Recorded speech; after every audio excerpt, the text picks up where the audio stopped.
굿모닝, 좋은 아침입니다. 오늘은 8월 26일 화요일입니다. 오늘도 말씀과 함께 새로운 한 날을 시작하시는 여러분들의 삶 가운데 넘치는 하나님의 은혜와 평강이 함께 하시길 기도하겠습니다.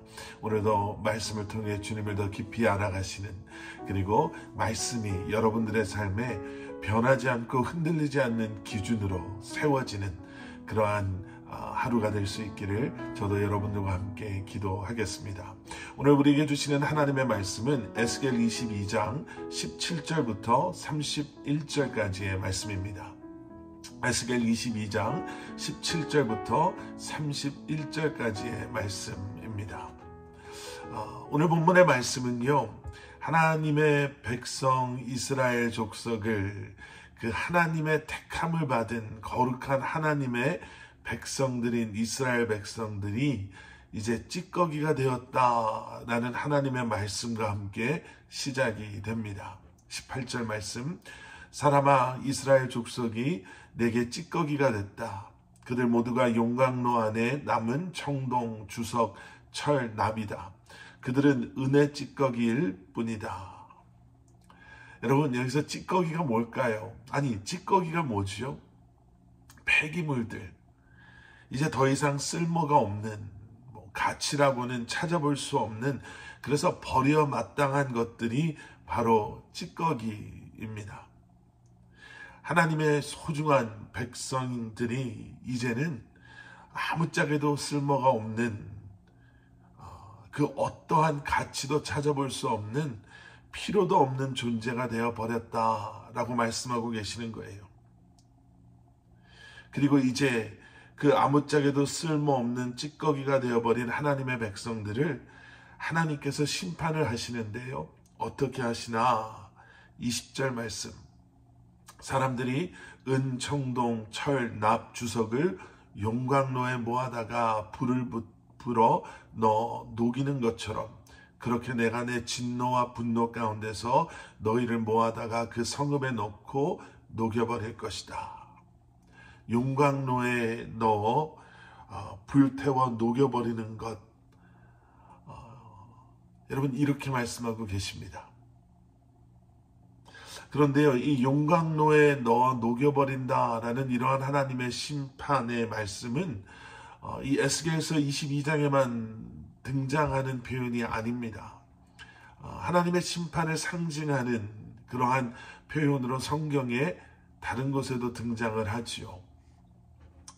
그런데 하나님의 그 심판을 용광로로 비유하는 데에는 여러분 또 다른 이유가 있습니다. 용광로에 또 다른 기능이 있죠. 그것은 쓸모없는 이 짜투리 같은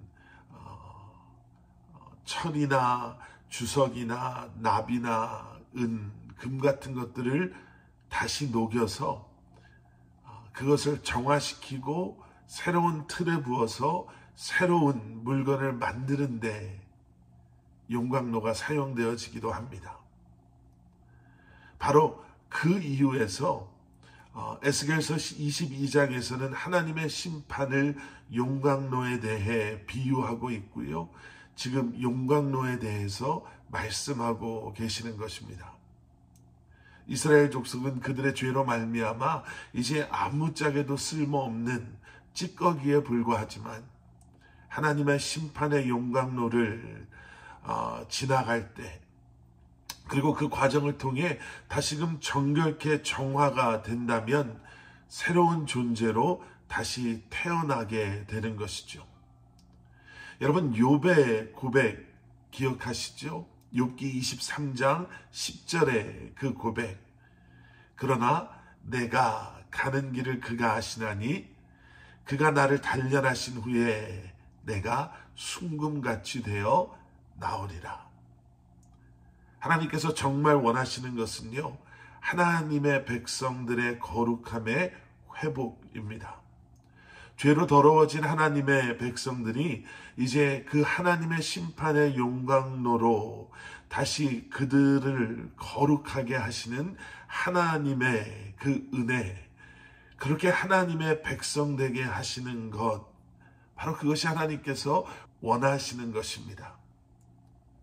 용광로의 과정이 정말 힘들고 어려울 수 있습니다. 하지만 더러워진 우리가 반드시 거쳐야 할 과정입니다. 중요한 것은 욥과 같은 그 순금같이 내가 되어 나오겠다라는 그 믿음, 그 소망이 우리 안에 있어야 한다라는 것이죠. 계속되어지는 25절부터 31절까지의 말씀은 우리가 왜 용광로의 과정을 지나가야만 하는가에 대한 이유가 기록되어져 있습니다. 말씀 속에 등장하는 사람들을 이렇게 보면은요, 우리가 알 수가 있죠. 25절에는 예언자들에 대한 이야기가 나옵니다.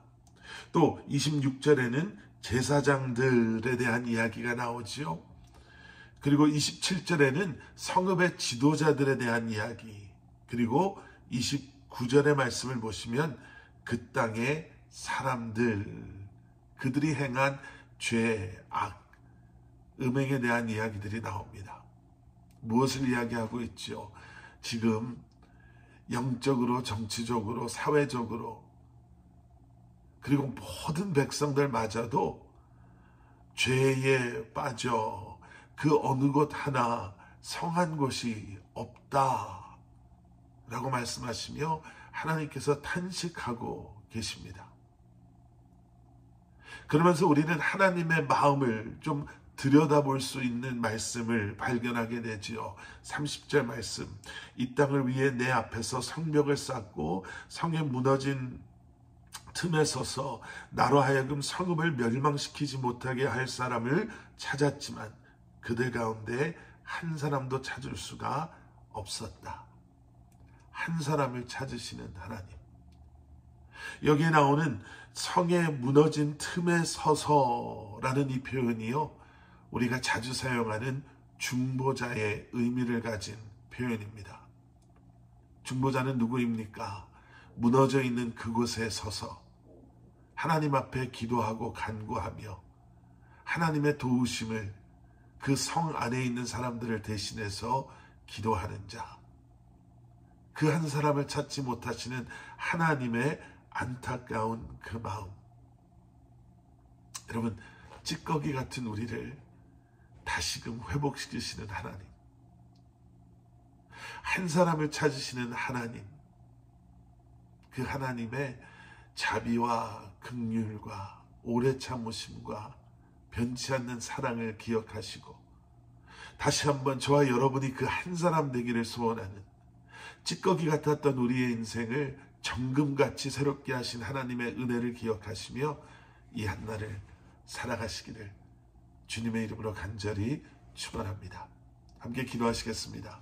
사랑의 아버지 하나님, 찌꺼기 같은 우리를 사랑하셔서 택하여 주시고 하나님의 은혜로 우리를 새롭게 하시고 정금 같게 하신 주님의 은혜와 사랑을 기억함으로 이제는 우리가 바로 그 주님께서 찾으시는 그 한 사람의 삶을, 그 중보자로서의 삶을 살게 하여 주시옵소서. 예수 그리스도 이름 받들어 간절히 기도드렸사옵나이다. 아멘.